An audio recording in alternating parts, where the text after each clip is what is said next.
So what's up sa mga kahombre ko dyan? Makagkaga, what's up na naman nga pala to. At syempre mga kahombre ko, alam nyo na, today's the day kung saan ating pong tatalakayin mga kahombre ko ang bagong-bagong issue mga kahombre ko. Well, hindi ko alam kung bago to o medyo hindi na, pero tungkol to kay Apple David mga kahombre ko at doon sa kanyang boylet or boyfriend na baby pa daw, sabi ng mga internet warriors mga kahombre ko. Pero eto yan, no? Hinahanap nyo ba ako sa Facebook? Eto na ang bagong Facebook ko mga kahombre ko. Follow nyo ako. Sino ba si Apple David? Siya ho ay isang kilalang sports reporter mga kahombre ko. Television host at content creator mula sa ating bansa. Meron itong 1.2 million followers sa FB, 225,000 followers sa IG. Pero mas kilala siya bilang courtside reporter para sa PBA, kung saan regular siyang napapanood sa sidelines para mag-ulat ng mga laro, mag-interview ng mga manlalaro at maghatid ng mga live sports update. O, ayan ha. Kaso lang mga kahombre ko, sa kasamaang palad mga kahombre ko, lately ho, siya ay nagiging ulam sa mundo ng social media dahil sa pinili niyang karelasyon mga kahombre ko. Now, nagpost ho si Apple David sa kanyang Instagram account kung saan may kasama siyang isang lalaki or boy. Tangina nyo, sarap ng Durana. I think this is a boy, no? Ewan ko lang, mga kahombre ko. Anyway, deleted na ho ang post na ito. At itong post na ito ay nakuha natin from this source, mga kahombre ko, sa Facebook page na to. Ayon sa caption ni Apple David, ang lalaking ito ay si Chad Gamad, mga kahombre ko. Isang combo guard para sa Letran Knight sa NCAA, mga kahombre ko. Dahil ho dito, hinulan ng mga tanong at samot-saring reaksyon ng mga tao si Apple David sa kanyang naging live, mga kahombre ko. Dahil 18 taong gulang pa lang ho itong Chad, samantalang 33 years old na ho siya. Ayun, mukhang pangit ho ang dating, no, sa mga tao. Sitwasyon na to. Ako naman, natatawa, mga kahombre ko, kasi may point naman talaga rin ang mga netizen na magtanong-tanong, mga kahombre ko. Pero in fairness, mga kahombre ko, ito si Apple David, very, very, sportswoman talaga siya pagdating sa mga gantong kalokohan. Hindi ho siya nagpapatalo sa kung sino-sino man, no. Tuloy-tuloy pa rin yung post niya, and sometimes nakikita ko nga na parang nang aasar pa siya sa mga netizens. Pero anyway, mga kahombre ko, yan, makikita nyo na niyayakap po siya ng isang baby boy hug from behind. Ang galing, mga kahombre ko. Solid talaga. Wala na, kantutan na. Pukin na yun ah. Siguro, mga kahombre ko, no, talagang iba ho talaga pagka sariwa, no, ang iyong nakukuha.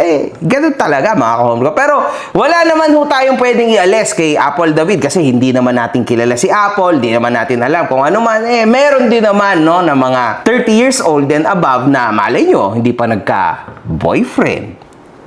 Malay nyo lang, hindi pa nagkaroon ng experiences na kung ano-anong iniisip nyo na madumi dyan, ha? Hindi ho natin masasabi, mga kahombre ko, kasi ako nga di ba?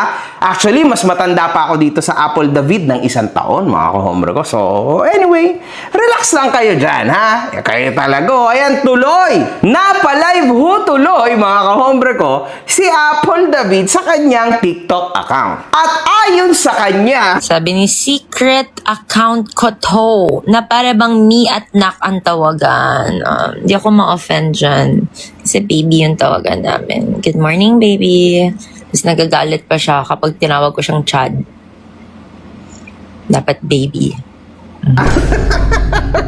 Sira ulo to mga ito ah. wow! Napaka-sweet, mga kahombre ko. Actually, Good morning, baby. sapul na sapul ho, no? Yung baby, mga kahombre ko, para sa kanyang partner. Kasi, grabe naman, mga kahombre ko, halos half ho, halos ng taon niya. Yung difference ho ng edad, mga kahombre ko, no? Nilang dalawa. So, talagang baby niya yan, mga kahombre ko. Actually, sabi-sabi pa nga ng mga tao sa internet, tita na daw to.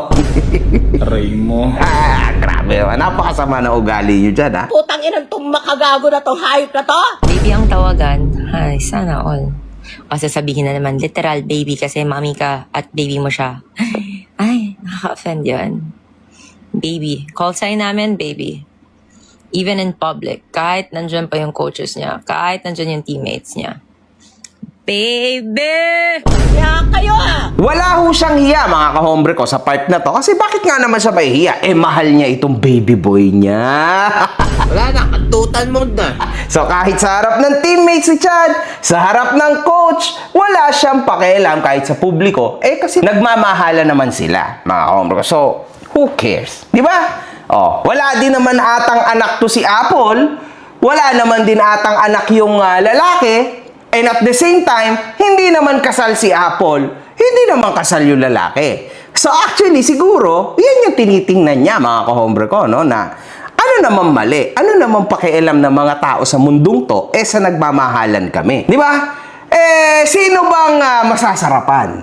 Kayo ba? Hindi naman kayo masasarapan. Siyempre siya. Baby! Inggit lang kayo. Siguro iniisip niya, no? Inggit lang kayo kasi wala Kayong mga trentahe na mga babae, di humanap din kayo ng 18 anyos, di ba? Malay nyo, di ba? Wala Sa ngayon, sinuwerte siya. Let's say, I don't know. Sino maswerte? Yung lalaki o yung babae? I don't know. Hindi naman natin masasabi yan. Pero in my personal opinion, no, kung sa edad lang, mga kahombre ko, syempre, maswerte yung babae. Para lang sa akin. Syempre, bata, malakas. Strong Igorot at work! May asim talaga yan, mga kahombre ko. Matindi talaga yan. Dekalibre yan, mga kahombre ko. Pagsasabi ka ng tao, kailangan dekalibre. Pag pumutok ko yan, talagang sunod-sunod yan, mga kahombre ko. Talagang dekalibre yan. Syempre, mga kahombre ko, alam nyo naman dyan. Huwag nyo nang itangge, mga kahombre ko. Lalo na yung mga trentahin dyan. Medyo hirap-hirap na rin tayo dyan, mga once a week na lang tayo. Ganyan, okay na yan, di ba? Ito, mga kahombre ko, dekalibre yan, mga kahombre ko. Para kang nanalo ng infinite machine gun dyan. May 5 taon pa ho yan na ilalakas, mga kahombre ko. Lagi hong nadidiligan ang pechay, mga kahombre ko. Di ba? Mahalaga yun. Imagine mo, nakaka-stress naman din talaga maging courtside reporter. Pampatanggal din yun ng stress. Mga demonyo, lalo na ikaw makagago ka, puta ka! Kaya nga makagago pangalan niya kasi gago yan Anyway, marami rin ho ang nag-comment sa live ni Apple tungkol sa frontal lobe ni Chad na hindi pa raw fully developed. Ay, grabe naman to. Wala namang kwenta yan It's basic human decency na lang din. Even frontal lobe is fully developed at mid-20s. What has that have to do?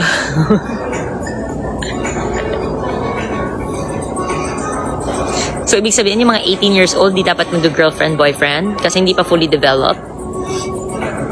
Ngayon naman, mga kahombre ko, naging pedya na rin ho ang mga kupal sa internet. Grabe, no? Ang gagaling nila, di ba? Sorry, natatawa ako. Grabe naman, pati yung frontal lobe, naisip nyo pa yun.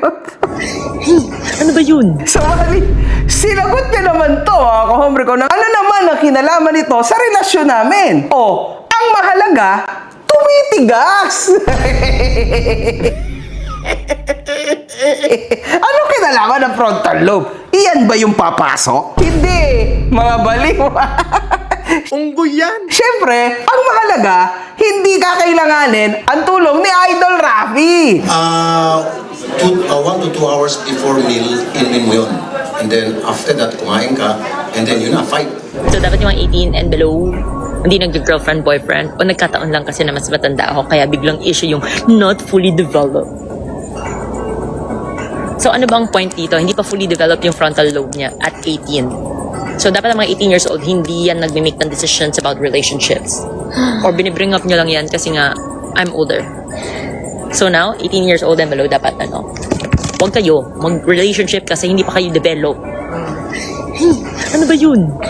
So medyo may point din naman siya, mga kahombre ko. Pointless nga lang kasi syempre, sinagot mo. Syempre, binasa mo. Ibig sabihin, na-rage bait kan talaga. Ngayon, sasagutin mo yung tanong na mas matanda ka kasi kay Chad. Kaya naiisip yan ng internet. So, ibig sabihin, alam mo na yung sagot. Di ba?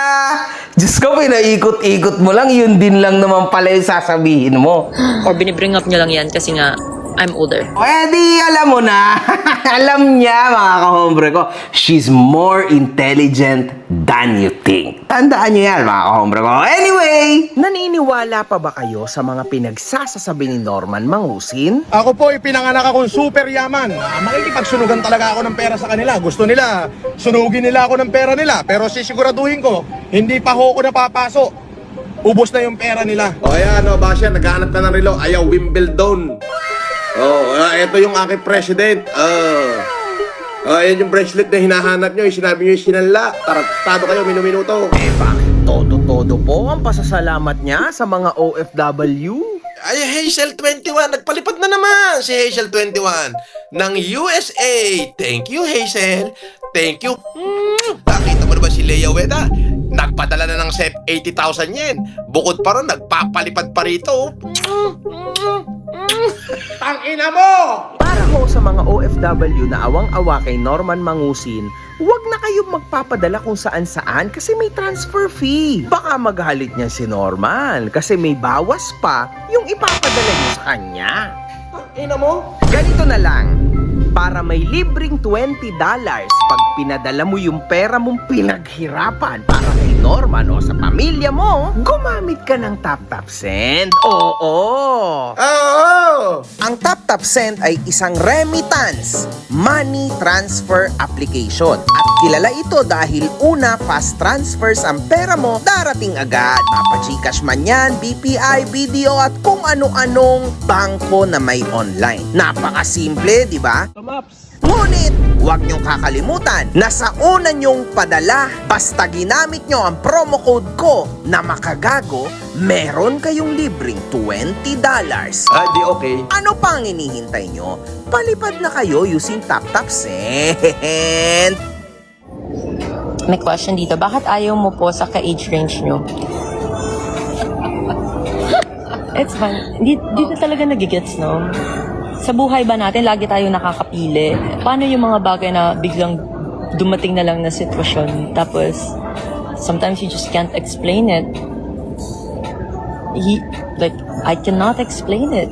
Actually, mga kahombre ko, may point naman siya dito. Kasi lahat naman siguro ng nanonood dito ngayon, merong mga karelasyon. O kaya may mga asawa na, o may mga boyfriend, girlfriend. Alam nyo, mga kahombre ko, totoo naman tong part na to. Sa buhay ba natin, lagi tayo nakakapili? Paano yung mga bagay na biglang dumating na lang na sitwasyon? Tapos, sometimes you just can't explain it. Sa totoo lang, hindi ho sa lahat ng pagkakataon makakapili ka. Lalo na at ang darating o dumating sa buhay mo ay isang bata. Syempre, mga kahombre ko, di ba? Bilang isang trentahin na babae, hindi ka na talaga makakapili. Kasi yan yung best for her. Para sa kanya, mga kahombre ko. Pero, alam nyo, mga kahombre ko, joke aside, no? Para sa akin, mga kahombre ko, itong part naman na to, medyo pabor yan sa kanya. Mahirap talagang mamili pagdating sa pagmamahal. Kaya nga tayo nilagyan ng batas, no? Na bawal pumatol ang isang 18 anyos pataas sa menor. Tama? Kasi, hindi maganda yon. Okay? PDF yon. Bawal yon. Diba? Ayon sa batas. Kasi mga kahombre ko, pagdating sa pag-ibig, sabi nga nila, walang pinipiling oras yan, lugar yan, at lalong-lalo na edad yan. Tama? Pero, syempre, mga kahombre ko, ayon sa batas, ang mga menor ay vulnerable pagdating ho sa pag-iisip. Kaya nga nilagyan tayo ng specific na batas tungkol dyan. Ngayon, pag 18 and above ka na, okay ka na nun. Ayon sa batas, mga kahombre ko, ha? Kaya, kumbaga, unfortunately, yung mga taong nagrarant, mga kahombre ko, wala na ho tayong magagawa dyan. Kasi as of now, pasok na ho ang edad nitong basketball player para magdesisyon sa sarili niya. Depende na lang kung magulang kayo at mag-public statement kayo na ayaw nyo si Apple David sa anak nyo. Kaso, mga kahombre ko, kahit nga yung mga magulang niya hindi nagsasalita at mukhang okay lang naman dahil ipinablish nga nung Apple yung relasyon nila, then who are we to judge their choice? Diba? Tama, diba? Kaso, mga kahombre ko, You have a choice not to date an 18-year-old. But I also have a choice to masama bang bigyan ng chance yung nag-click eh. Anong gagawin ko? Nag-click eh. What am I supposed to do? Yun! Ayan yung masama dyan, mga kahombre ko. Kaya ka sumasama sa publiko, Apple. Kasi, hindi ka nagiging humble. Yun lang yun. Hindorotot ka pa rin kasing hambog ka. Kumbaga, inilalaban mo talaga yung relasyon nyo. Hindi naman kita masisisi dyan. Siyempre, mahal na mahal mo. Mahal ka, sabi mo. So, baby nga ang tawagan nyo. So, ibig sabihin, talagang nagmamahalan nga kayo. Diba? Hindi ka rin naman niya kinakahiya. Kasi okay lang naman sa kanya na i-post mo yung mukha niya kahit meron siyang career. Diba? Pero, wala namang kinalaman yung career niya sa relasyon nyo. Tama, magkaibang bagay yon. Mahalaga, yung talents niya ay continuous. Lalong-lalo na, at pati sa bahay, mukhang ihilang ang pahinga nito. So, definitely, mas tumataas po, no? Mas tumitindi, mas lumalalim ang hangin ng batang ito, mga kahombre ko. Mas matagal siyang mapagod kaysa sa iba. So, it's a good thing, mga kahombre ko. This is a very, very good thing. Anyway, mga kahombre ko, kasi Apple, sa mundong ito, sa Pilipinas, para ikaw ay mahalin. Para ikaw maging ayos, no? Kung gusto mo lang naman. Dapat, magpapakumbaba ka. Dapat, magpapaawa ka. Ayaw ng mga Pilipino yan. Na ikaw palaban. Kasi the more na ikaw ay palaban, the more natitirahin ka ng mundo ng internet. Ayun ang nakakalungkot na part dyan, Apple. Ha? Kaya kung ako sa'yo, kung ako lang naman sa'yo, hayaan mo na. Huwag ka nang magpalaban-laban pa. Huwag ka nang magpakita na strong ka pa. Pero syempre, Nag-click eh. Anong gagawin ko? Nag-click eh. joke lang yun. Hindi naman natin mapipigilan. Mukhang malakas pong klase ng tao ito, mga kahombre ko. Ito si Apple. Hindi talaga siya nagpapatalo sa mga jokes online. Wala sa qualification. Yun nangyayari sa amin.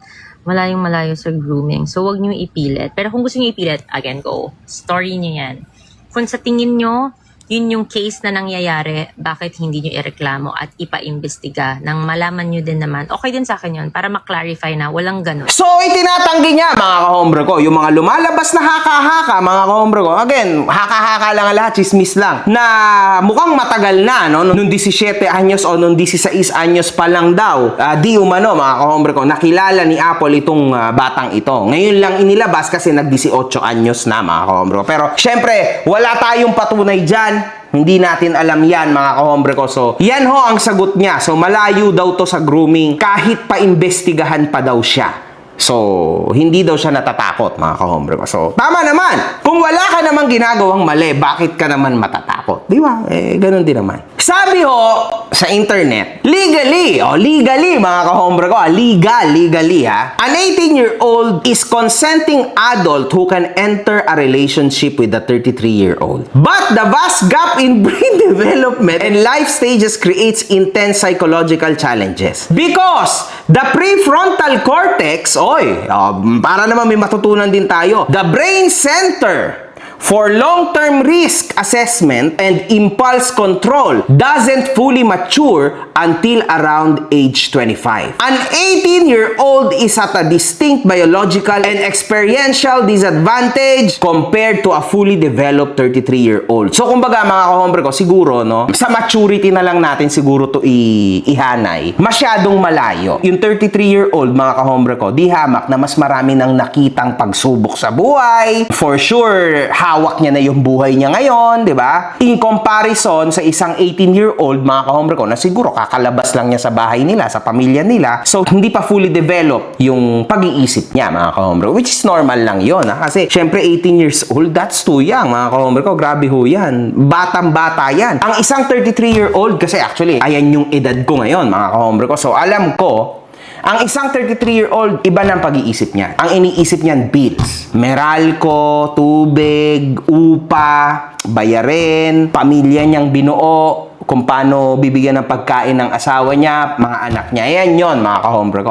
Para sa normal na 33-year-old, ayan ho yun. Pero hindi naman lahat. Kasi may iba na tulad ni Apple na single naman. So okay lang yan, magkaiba naman yon. Pero ito mga kahombre ko, bilang isang 18-year-old mga kahombre ko, siguro yan pa yung napunta sa mga tournament ng Beyblade, mga nabili ng Pokemon trading cards, nanonood ng mga anime, o naglalaro ng PlayStation maghapon magdamag pag walang practice, although he's working, so okay lang naman. Pero yan yung pag-iisip niya. Pero yung sabihin mo na seryoso, mga kahombre ko, na talagang parang isang 33-year-old na siyang mag-isip, hindi ho ganun yon mga kahombre ko. So, dahil nga sa mga facts din na to, which is legit to mga kahombre ko, di ba? Ayon ho yan sa pag-aaral. This mismatch in financial stability, emotional maturity, and adult experience naturally breeds a heavy power imbalance, making the teenager highly vulnerable to influence or control, and raising valid psychological questions about why an established adult would choose to date someone who is just entering adulthood. Yun lang. O, di ba? So, yan yon mga kahombre ko. Yan hindi naman specifically for them too. Pero kumbaga, in general yan. So, ganun siya mga kahombre ko, no? Dahil nga sa mismatch in financial stability. Pero in this case, baka naman wala silang mismatch sa financial stability kasi parehas naman silang may maayos na trabaho. Dito for sure, emotional maturity sure yan, and adult experience mga kahombre ko. For sure, meron talagang tinatawag na power imbalance. Kasi tama talaga na itong teenager, papasok pa lang sa adulthood, samantalang itong adult, mga kahombre ko, matagal na siyang nakapasok dyan, ilang years na. So, magkaiba, magkalayo yan ng way of thinking. Solid, mga kahombre ko. At least may natutunan din talaga tayo. Anyway, comments ng mga kupal sa internet! Mga tulad mong mga mapanghusgang tao, dapat sa inyo, putang ina nyo, mawala na kayo rito. Please lang. Ayaw kay Kraken. Sa katutubo pala ang gusto. Katutubo pa lang ng bulbol. Groomer. Uy, grabe naman to. So, kaya ka namamatay yan eh. Tinan mo, grabe naman to. Napakasama naman ng kaliwa. Anyway, pansin ko mga negative reaction. Karamihan babaeng late 30s. Insecure siguro. Walang papatol sa kanila na ganyan yung edad. May itsura, mayaman, varsity player. Patay. Yun lang. Ang sakit doon, mga kahombre ko. Ayan, bahala na kayo dyan. Ito ba? Kadiri! What the F? Apple has some nerve getting with a kid. I believe the guy just turned 18. How? What? Why? It would have been okay if it was nambata. But this guy actually likes kids. Imagine if it was the other way around. Nako, mga kahombre ko. Actually, mga kahombre ko, para sabihin ko sa inyo, iniisip ko din yan eh. Papaano kaya, no? Baliktarin natin. Kunwari, si Chad yung 33 years old. Tapos si Apple yung 18. Sigurado, mga kahombre ko, katakot-takot ho na pag-cancel na ang inabot nung lalaki dyan. Sigurado yon mga kahombre ko. For sure, napakalaki yung issue niya. Kaso mga kahombre ko, dito naman sa ganitong sitwasyon, makikita natin mga kahombre ko na parang wala lang. Parang pinagtatawanan lang sila sa internet, kino-content ang mga influencer tulad ko, then nakikipag-asaran lang si Apple sa tao ng internet, then that's it. Di ba? Yan ang perfect question mark ko eh. Bakit ganon, no? Laging sinasabi ng mga tao yung women empowerment, which I really do believe at talagang ano ako dyan. Good talaga ako dyan. At lalong-lalo na mga kahombre ko, yung equal rights between men and women. Doon talaga ako mga kahombre ko. Pero para sa akin, mas dapat pa rin talaga nire-respeto mga babae, lalong-lalo na yung mga single mom. I still and forever believe in this. Pero mga kahombre ko, dapat totoo. Sana totoo yung pinaglalaban nating lahat na yon. Na kumbaga, gusto ng equal power ng women, then dapat maging tunay na equal yun. Hindi yung minsan equal, pero pagka medyo babagsak, hindi na equal. Oy, babae ako dapat diba? Kung tunay, mga kahombre ko, na equal, diba? Dapat equal. Hanggang dulo. Para sa akin Although I love the women, and lalong-lalo na ang mga single mom, I really respect you guys. Pero sana, ganun na lang ang mangyari. Forever, di ba? Para if ever, kunwari, isang 30 anyos na lalaki, napaibig o napamahal sa isang 18 anyos na babae, Sana, ganito lang din yung maging judgment. Kumbaga, pagtripa, nakakatawa lang, ganun lang, di ba? Kaso naalala ko, back in the day, si Marlo nga nakulong dahil dyan eh. Di ba? Kaso, ang sabi nga ni Marlo, mga kahombre ko, nagmamahalan daw talaga sila. Kaso, ayon sa batas nga, uulitin ko lang, vulnerable pa ang isang 17 anyos pababa. So, hindi okay. Kaso, in this case, wala na magagawa. Yun lang mga kahombre ko, no? Yan ang biggest question. So, yun lang. Bahala na kayo mag-judge. One love, good fucking vibes. One love, good fucking vibes. Yes, of course. Galingan mo pa, putang ina mo!